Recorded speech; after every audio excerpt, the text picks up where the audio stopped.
October 13th, 2022, Daily Bread. Passage Ezra, chapter 4, verse 1 through verse 24.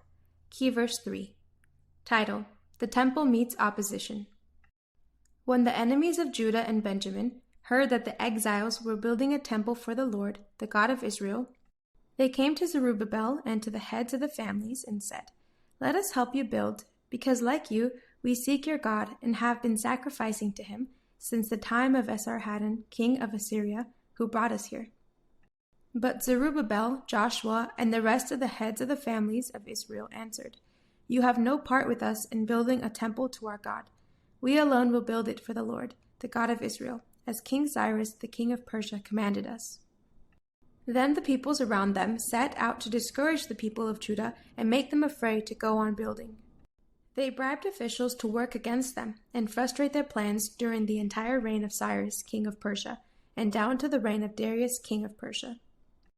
At the beginning of the reign of Xerxes, they lodged an accusation against the people of Judah and Jerusalem. And in the days of Artaxerxes, king of Persia, Bishlam, Mithridath, Tabeel, and the rest of his associates wrote a letter to Artaxerxes. The letter was written in Aramaic script and the Aramaic language. Rehum, the commanding officer, and Shimshai, the secretary, wrote a letter against Jerusalem to Artaxerxes, the king, as follows.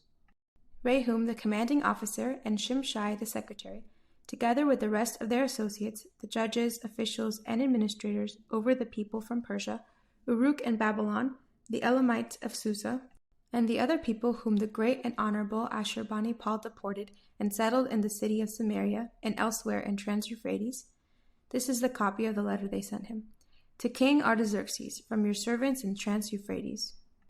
The king should know that the people who came up to us from you have gone to Jerusalem and are rebuilding that rebellious and wicked city. They are restoring the walls and repairing the foundations. Furthermore, the king should know that if this city is built and its walls are restored, no more taxes, tribute, or duty will be paid, and eventually the royal revenues will suffer. Now, since we are under obligation to the palace, and it is not proper for us to see the king dishonored, we are sending this message to inform the king, so that a search may be found in the archives of your predecessors. In these records, you will find that this city is a rebellious city, troublesome to kings and provinces, a place with a long history of sedition.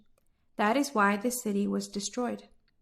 We inform the king that if this city is built and its walls are restored, you will be left with nothing in Trans-Euphrates. The king sent this reply to Rehum, the commanding officer, Shimshai, the secretary, and the rest of their associates living in Samaria and elsewhere in Trans-Euphrates. Greetings. The letter you sent us has been read and translated in my presence. I issued an order, and a search was made, and it was found that this city has a long history of revolt against kings and has been a place of rebellion and sedition. Jerusalem has had powerful kings ruling over the whole of Trans-Euphrates, and taxes, tribute, and duty were paid to them. Now issue an order to these men to stop work, so that this city will not be rebuilt until I so order. Be careful not to neglect this matter. Why let this threat grow to the detriment of the royal interests? As soon as the copy of the letter of King Artaxerxes was read to Rehum and Shimshai, the secretary, and their associates, they went immediately to the Jews in Jerusalem and compelled them by force to stop. Thus the work on the house of God in Jerusalem came to a standstill until the second year of the reign of Darius, king of Persia. Daily Bread Message. When the people already living in the land saw the temple being built, they initially offered to help. They claimed to be fellow worshippers. Verse 1, however, describes them as enemies. The leaders of Israel rejected their offer. They saw that the people of the land had no part with God. They would build a temple for the Lord, the God of Israel, and they would do it alone. They would do it in accordance with the command of the king. They would do it in obedience to the Lord. Worshipping God was an absolute matter to the people. It was not open to compromise with the enemies of God.